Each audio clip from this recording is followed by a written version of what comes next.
All right, people, let's get things going. Welcome. I'm your host, John Randall. Today, we're going to talk about revenue sustainability. Thank you for those of you that can be on live. I know most of you watch the video replays. Thank you so much. Our YouTube channel is getting lots of great looks there. So interesting topic today. A little bit different than we normally talk in our segments of growth. This is a component of growth, and it's really how to sustain revenue, no matter what's going on. So if you think about the worst thing that can happen to your practice, a lot of you out there, most of your revenue is tied to assets. And a big percentage of assets is tied to the markets. So market downturns and market downturns that stay down for a long period of time is one of the most dangerous things for our business, and it's completely out of our control. So it's rare that these happen. When they do happen, we come back pretty quickly from it. But today is all about how to sustain revenue no matter what is going on in the markets, is what our focus is here. But just to get yourself in the mindset of what we're talking about here, let's just pretend there's a 30% market downturn and we're stuck there for a long time, many months, maybe even a whole year. Think about how that might impact your revenue. You probably have to do some things differently. Probably have to think a little bit differently about the business to sustain this possible downturn. So here's some ideas to go through it. I know a lot of you that are on here. For those of you who don't, I've been an advisor like you most of my career. All I do today is help advisors like you grow. That's my mission in life. I love it. Outside of playing some drums every once in a while, it's all about you and helping you grow. So I'm ecstatic to help all of you, to be with you. And look, we work with lots of practices around the country, a lot of the very top practices in the industry. So a lot of this comes from them. There's a lot of best practices sharing around. So it's not just me making this up. Pretty much everything I know I've copied from somebody else. I'm just organizing it and I'm getting it out to you. So always as we go here, just pay attention to what's going on in here. We all have self-limiting beliefs that hold us back. You know, the way we think, our mindset, it has a lot to do with our results. Because if we get this right in alignment with where we want to go, we're going to have the right behaviors and get the right results. If we've got some self-limiting beliefs or some anchors in our mindset that are going to hold us back, we're not going to get the results that we want here. So just be aware. If you have some self-limiting beliefs in the things we talk about today, let's keep track of them. Let me know. Let's talk about them in our coaching session. Send me a text, send me an email. I'd love to hear about it so we can work on them. So what we're going to cover today in the next really 25 minutes here is trends in the financial industry. What's been going on over time, what we have seen, and what to expect going forward. We're going to talk about some different practice revenue models that are out there. We're going to talk about your products, how to think about the lineup, and of course, how to replace any assets that might be declining in this terrible scenario, out of our control if the markets go down and we can't do anything about it. So as we look at our industry, the financial industry, the 22 years I've been part of it, there's been one thing that's been consistently talked about is that asset management fees, there's compression. They continue to decline. Now, the averages are declining, keep in mind. So I'm not advocating that you go out and lower people's fees. That's not what today's about at all. The averages are declining. And think about why. The low-cost providers have really dropped the floor out of the averages. Your Vanguardians of the galaxy, your Fidelities, your Charles Schwab, TD Ameritrade, all these low-cost providers, they've really driven down the average asset management fee. You've also got a lot of advisors that have said, well, I'm trying to compete on a mass scale. Clients want lower fees, so I'm just going to lower fees and make it easy. So there are still lots of great advisors that charge a premium for their services and have increasing fees. So it's perfectly fine, but we're just talking about industry trends. there's a very clear trend that asset management fees have been declining. And there's a very clear trend that financial planning advice fees are increasing dramatically. So we're seeing this when it comes to those different types of fees. It is a trend, and anytime there are trends, you should let them be your friends. So with this trend of asset management declining, financial planning advice fees increasing might be something to consider in your model. So just look at how much this fee trend has gone on. It's been most noticeable in the last 10 years, and it's sort of accelerated in the last 5 years as there's more automated portfolio management. Even providers like Schwab will offer some portfolio management asset allocation for extremely minimal basis points. So this automation, that's what's driving down the asset management fees. And it's a drastic decline in the last 5 years. There was a study by Price Waterhouse Coopers where a lot of this trends come from. They projected that about 22.5% decline in the last 5 years. They project another 15% decline in the average asset management fees over the next 5 years. Now, remember, we're talking about an average. None of you are average. All of you listening to this are above average. So we're just talking about trends at this point. What's going on? Now, financial planning advice fees, massive increase, 50% increase in the last 5 years. So as much as one's going down, this is going up by more than double. This is a trend we should make our friend. And this increase is pretty significant. In fact, in this last year, in 2020, was one of the largest increases in financial planning fees in our industry. More advisors engage clients in planning, more advisors charge clients for planning, and the average fee people were willing to pay was way higher than it was.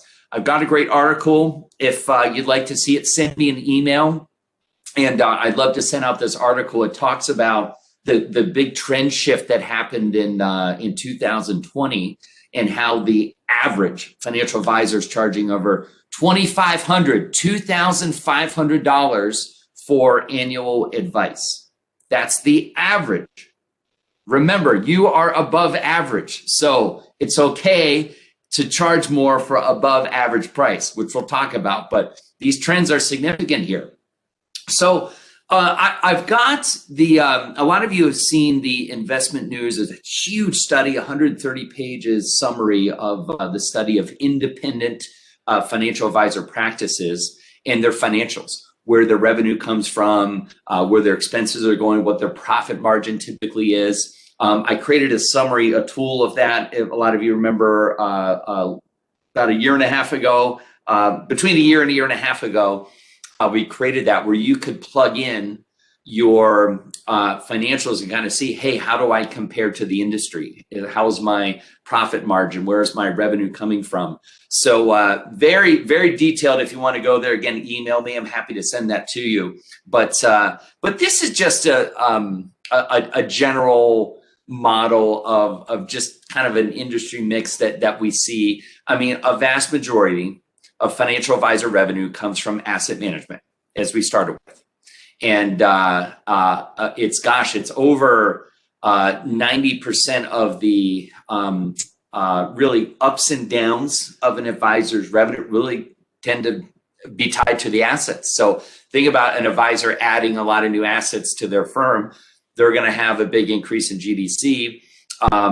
Advisors that solely get their revenue from asset management and there's a big decline, their revenue or their GDC also declines pretty close, about over 90% correlation there.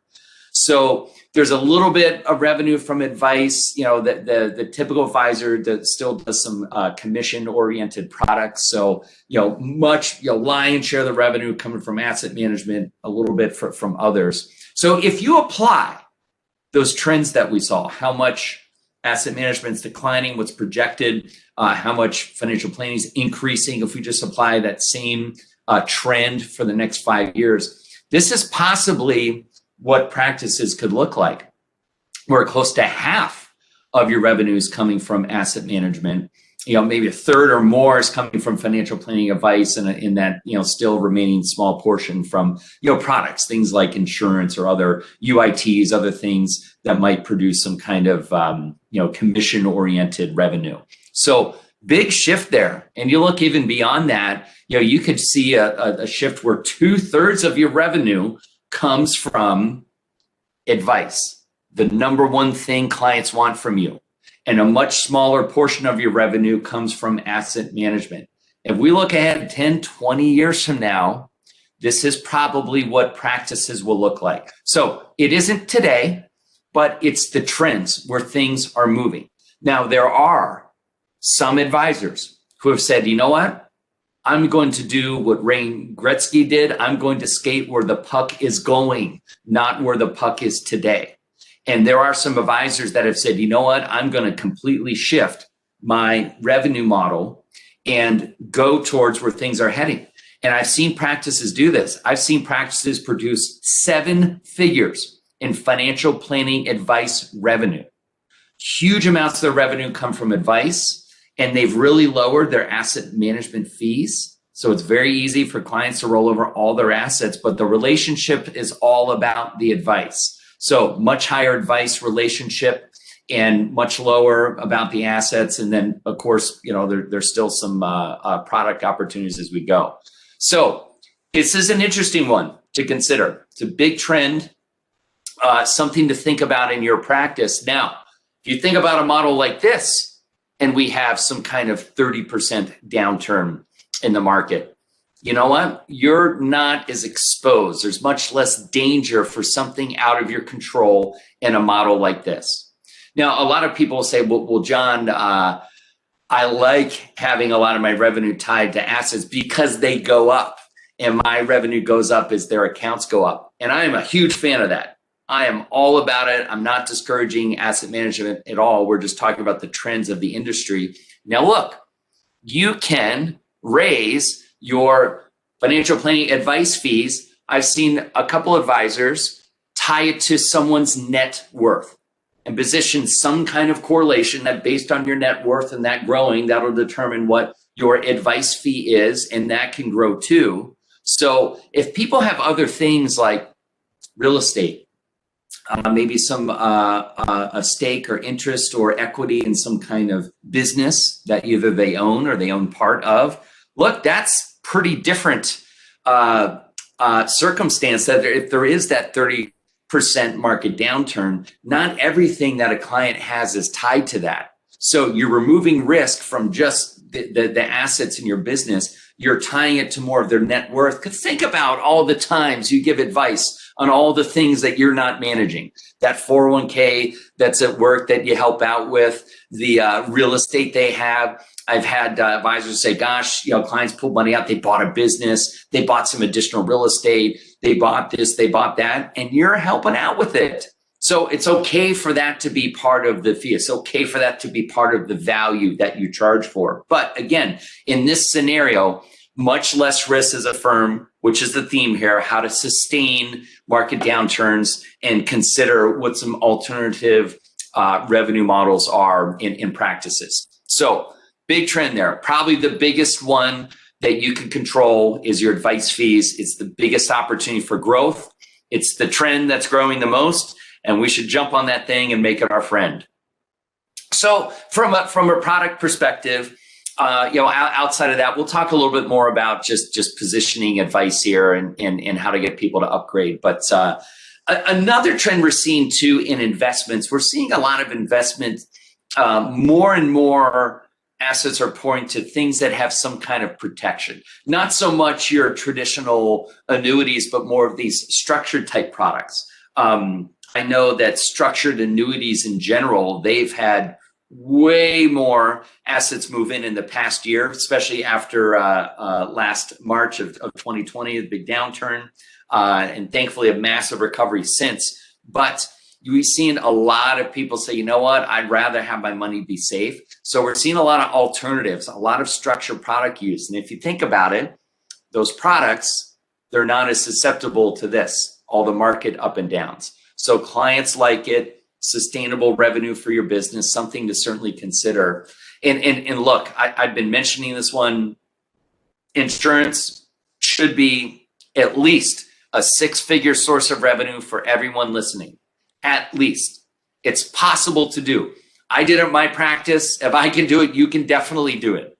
There are so many opportunities we can look at there. I mean, we could do a whole webinar just on that. It really requires thinking a little bit differently. It's not about the needs approach that, oh, you're young, you have a mortgage, you have kids, so you should get some coverage. It's more of the want-based approaches that I want to not leave a tax bill for my kids. I'd rather have an arrangement where they get the same amount of assets without the tax bill. I'd rather put money in a place where I never have to pay taxes on it again. These kind of strategies work. People love them. They want to do them. And gosh, they happen to produce a lot of GDC. In fact, it's the highest revenue, highest GDC producing products that we have. So a great another place to do this. A lot of these products too have some asset protection built in there where, if the markets do go down, clients do have some protection in those. Clients tend to like those kind of things. So consider that. Let's talk a little bit about, I get so many questions about how do I engage clients in financial planning? How do I get them to pay a much higher fee, either if they're paying nothing or if they're paying, a much smaller, below average fee? Your average fee is below $2,500, or if you think about individual client below $2,500, hey, that's a below average fee. Now remember, all of you are above average. You're above average advisors. It's okay to have above average value and above average price. Remember this visual. Price and value are on a scale. If your value is heavy enough and you can help people see that value, the price doesn't matter. So I've seen people mess with their pricing, say, hey, I'm going to charge like a monthly subscription like Netflix does. And it's really cool. I'm way into that. But you know what? It's more about the positioning of the value, because if you get good at this, I'm telling you, price does not matter. I see it time and time again. So here's how to position that value. It's all about the topics that people want help with. It's really pretty simple, but it's hard for us to stop, ask questions, and help people identify what are the pains that they have today. The things people want to work on are the pains. It's the things they want help with. Number one in America, retirement. People want help with how to retire. It's pretty scary that I might stop working and my income goes away. That's a scary thing. Even people that have plenty of assets and will be fine, it's still a scary thing. Taxes. Second biggest concern of Americans. You know what? With any administration change, there's probably some change in taxes. You look at the last 200 years and the trends of taxes and how it correlates to different administrations, different political parties. A lot of stimulus that's gone out in the last year. We're probably going to see some changes in taxes. It's a big concern of people, and people want help with that, and you can help them with that. We just put out a great tax video. Hope all of you got a chance to watch it. If you haven't, check it out. I'd be happy to forward it to you again on email. It's also out on our YouTube channel. But gosh, this is the big one. Third one, long-term healthcare costs that might be catastrophic for their family and might eat into their assets. It's a close third, biggest concern of Americans. If you just help people with those three things, you've got something going. But there's so much more. If you really dig in and ask people what they really want help with, they might come up with something like this. If you ask them a few times, what else are you worried about? What else are you worried about? They might have something little that pertains to them that might be the real thing that they want help with. Outside of the big things, they might have something small like, gosh, we just love to have a house at the beach, but we don't know if we can afford it. Gosh, I'd love to have that 67 Camaro, but I just don't know how to get it. I don't know if I can afford it. Gosh, I'd love to redo our kitchen, but I don't know if we can. Little things like that. Sometimes if you help clients do that, it's big. Sometimes they might want help with, gosh, our kids, we supplement it, we give them a little bit of income, and they might want a little bit of help with that. So ask questions about what clients want. And it really is the biggest way to find out what they want help with. And those little things, whatever it might be that they want help with, remember, that's the value. They will pay you to help with this stuff. Now, if they go to an attorney to help with this stuff, I can tell you they're going to charge 5, 10 times what you might charge for your financial planning fee. Clients are much better off paying you. You're probably more efficient. You're going to cost less, but remember, you're above average, and it's okay to charge a premium on the average because your value is worth it. And you've got to believe that up here. And once you believe that up here and you get good at helping others see that value, you've got it made. You can charge $5,000, $10,000 a year for your advice, no problem. So let's work on that. This isn't a flip of the switch. It's something that we should work on in our coaching sessions to get you there. Most of it's up here. I'd say 90% of it is up here. And then the easy part is just the positioning of how to get someone to interpret the value. And it just goes back to these things. It's asking questions about those pains. Now, it's not just the pains of today. That gets you in the door. Asking 3 times, what else worries you? What else do you want to work on? What else can we help with? You'll get down to the big things. You also get down to something that they really want help with. But here's what some of the very best advisors do to secure long-term, ongoing advice with people. They don't just talk about the pains today. They talk about the pains ongoing that are coming up. So when someone's nearing a retirement at age 59 and a half, there's going to be some decisions to be made.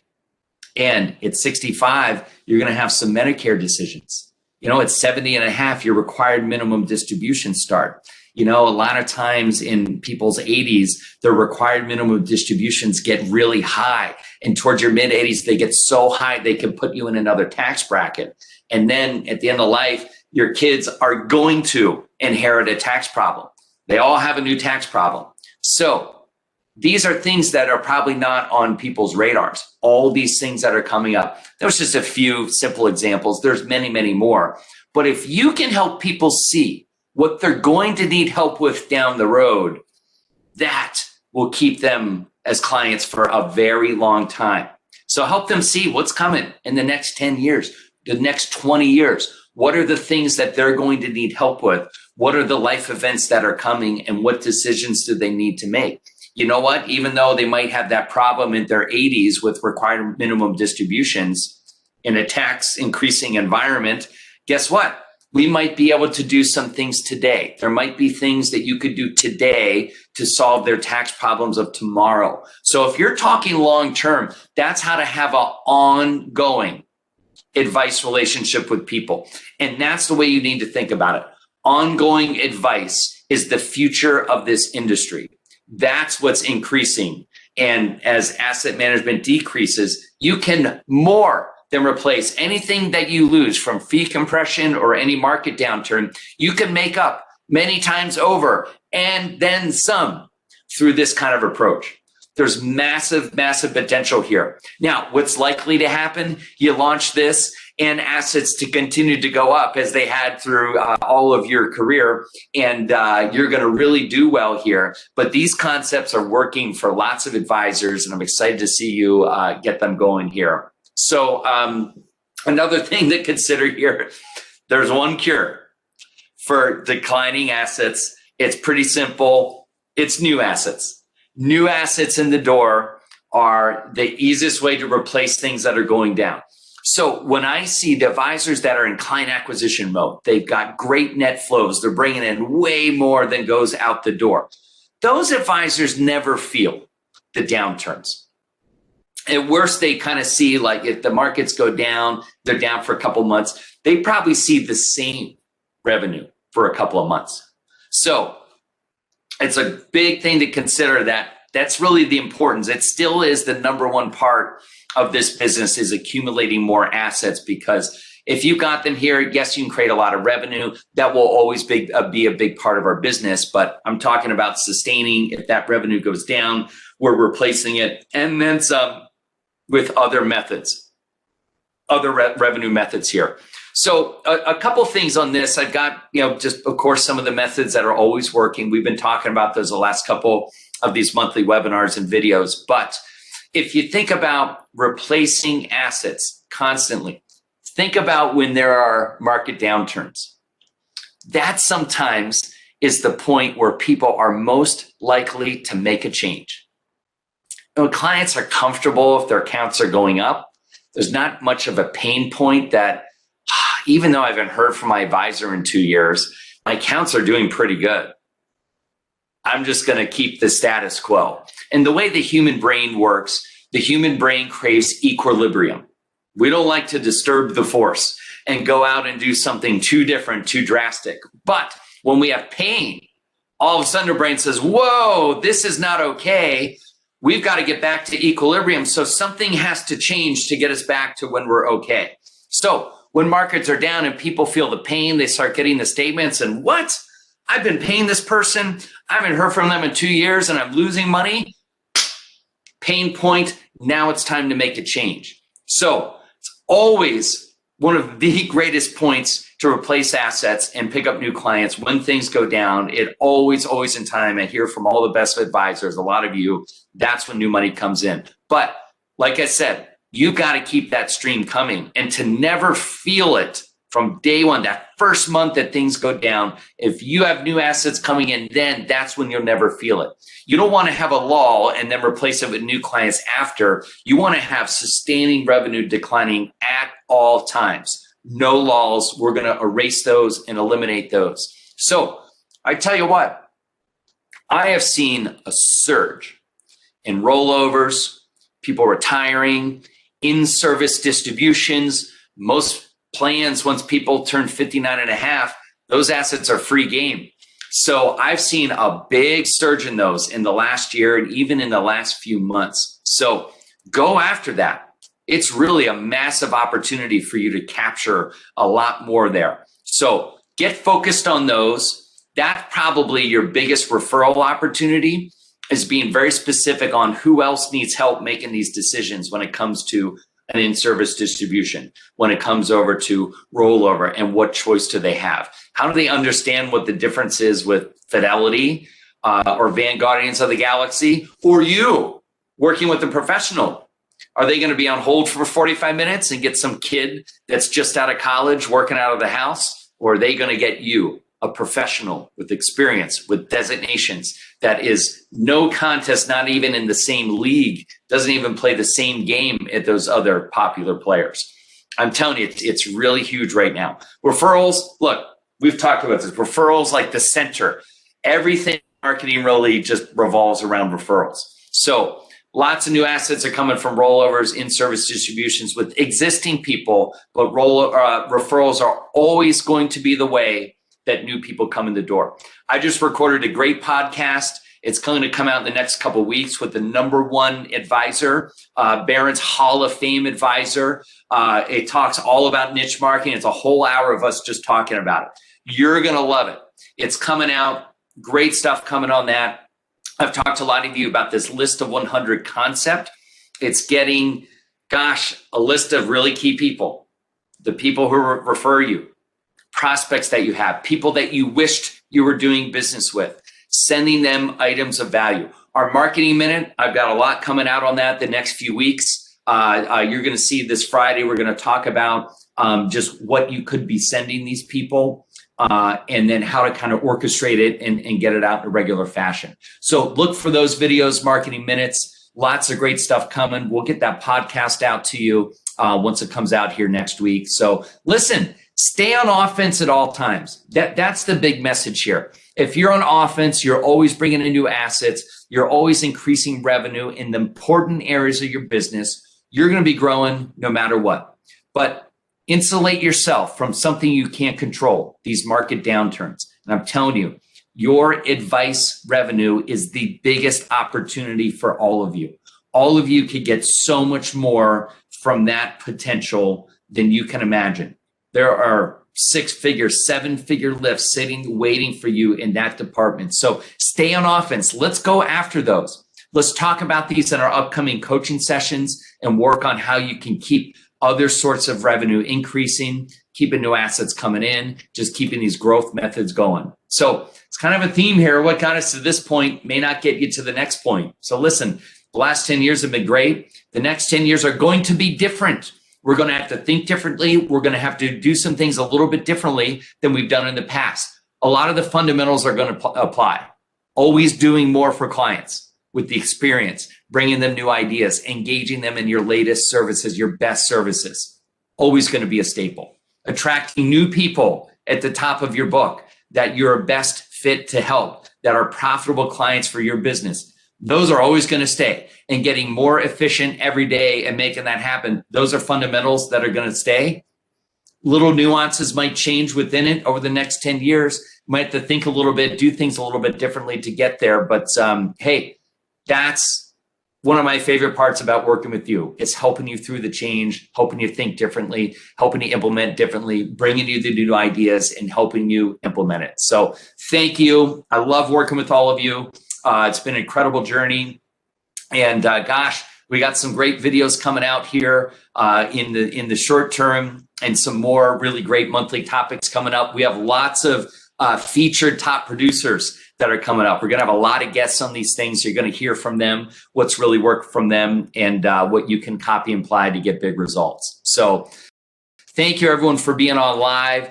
Thank you to all of you for watching the replay video. Everyone stay bullish, stay awesome, and get big results. Take care.